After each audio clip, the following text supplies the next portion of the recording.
नमस्कार दोस्तों। आप सभी का स्वागत करता हूँ मैं अपने इस चैनल पर। तो आज हम लोग एक बहुत ही इम्पोर्टेंट चीज़ के बारे में बात करेंगे, जिसका नाम है सेंगोल। और बात ये है कि इस पे बहुत सारी डिबेट चल रही है, तो आज हम वीडियो में जानेंगे क्या है और एग्ज़ैक्टली ये चीज़ क्या है और इसका भारत के इतिहास से क्या संबंध है। तो आइए शुरू करते हैं। तो सबसे पहले मैं बता दूँ कि जो भारत की नई संसद है, जिसका कि जो कि बनकर तैयार है, जिसका इनॉग्रेशन होना है, उसमें एक सेंगोल एक प्रतीकात्मक तौर पर रखा जाना है। और उद्घाटन के पूर्व ही जो हमारे भारतीय केंद्रीय गृह मंत्री हैं अमित शाह, उन्होंने सेंगोल को भारत के जो संसद भवन है, नवनिर्मित संसद भवन, वहाँ पर स्थापित करने का ऐलान कर दिया है। तो उसी के बारे में हम आज जानेंगे, ठीक है? तो सबसे पहले तो बात ये आती है कि क्या है ये सेंगोल? ठीक, तो सेंगोल एक राजदंड है, ठीक?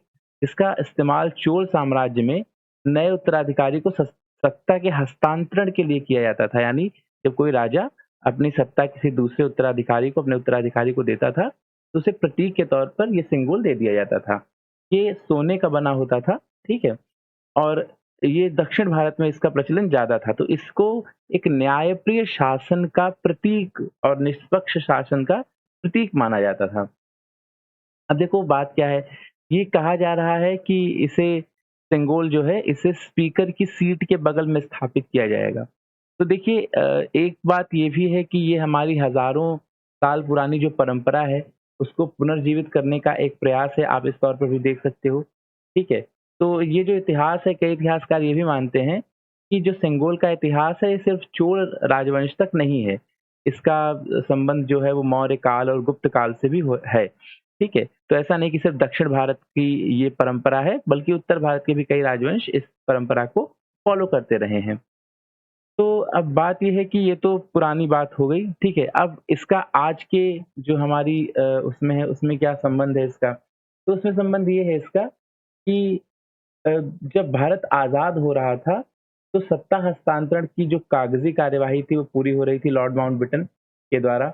मगर एक जो प्रतीक था, ठीक है? प्रतीक के तौर पे मन में सवाल आया, जो नेहरू जी थे और लॉर्ड माउंटबेटन थे, चक्रवर्ती राजगोपालाचारी थे, कि आखिर प्रतीक क्या है सत्ता हस्तांतरण का? तो जो चक्रवर्ती राजगोपालाचारी थे, उन्हें अपने कल्चर का और जो उनका इतिहास है, मतलब हमारा इतिहास है, उसकी बहुत ही अच्छी जानकारी थी। तो उन्होंने कहा कि ये सिंगोल राजदंड है, उसके द्वारा हम एक जो निष्पक्ष और न्यायप्रिय शासन है, उसकी स्थापना हम करेंगे।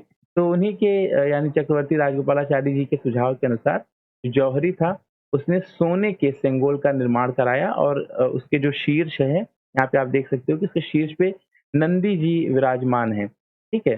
तो अब अच्छा ये भी बात है कि जो सेंगोल राजदंड है, वो ऐसा नहीं कि कोई भी किसी को दे सकता है, तो ये राजगुरु जो हैं, ठीक है? वही दिया करते थे। तो उसकी जो ज़िम्मेदारी थी, वो दुथुरई जो थे, उन्होंने उनके 20वें गुरु थे श्रीमान अम्बलवाड़ देसिगर स्वामी ने।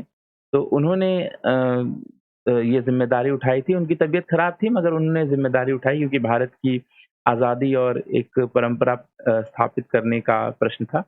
अच्छा, इसके बाद क्या हुआ कि जो ये था, तैयार होने के बाद जो ये मठ के राजगुरु थे, उन्होंने लॉर्ड माउंटबेटन को दे दिया है राजदंड। और इसी राजदंड को नेहरू जी को सौंपा गया 14 अगस्त 1947 की अर्धरात्रि को। तो ये तो पूरा इतिहास है। और जो विराजमान है नंदी, वो भी कह सकते हो आप कि राज्य की जो शक्ति है, ठीक है? उसका प्रतीक है ये। और इसकी लंबाई लगभग 5 फीट है। अब ये जो राजदंड है, ये उठा कर के प्रधानमंत्री नरेंद्र मोदी जी को सौंपा जाएगा। और इसे क्या किया जाएगा कि जो नया संसद भवन है, वो जो स्पीकर की सीट है, वहाँ पर इसे रख दिया जाएगा। अच्छा, अभी तक कहाँ था ये? अभी तक ये प्रयागराज के आनंद भवन संग्रहालय में सुरक्षित रखा गया था, ठीक है? तो अब यहाँ पर छानबीन कराई गई है और ये सारी चीज़ें अब यहाँ से सिद्ध कर दी जाएँगी। तो आप सभी को पता ही है कि 28 मई 2023 को हमारा जो नया संसद भवन है, का उद्घाटन होने वाला है। तो इसकी आप सभी को बधाई। और उम्मीद है कि आपको सिंगोल के बारे में सारी जानकारियाँ मिल गई होंगी। अगर आपको ये वीडियो पसंद आया है, तो बिल्कुल अ, आप मैं उम्मीद करता हूँ कि आपको पसंद आया ही होगा, ठीक है? कोई अगर आपको समस्या है, तो बिल्कुल आप कमेंट सेक्शन में लिख सकते हैं। चलिए तो वीडियो खत्म करता हूँ मैं। नमस्कार, धन्यवाद।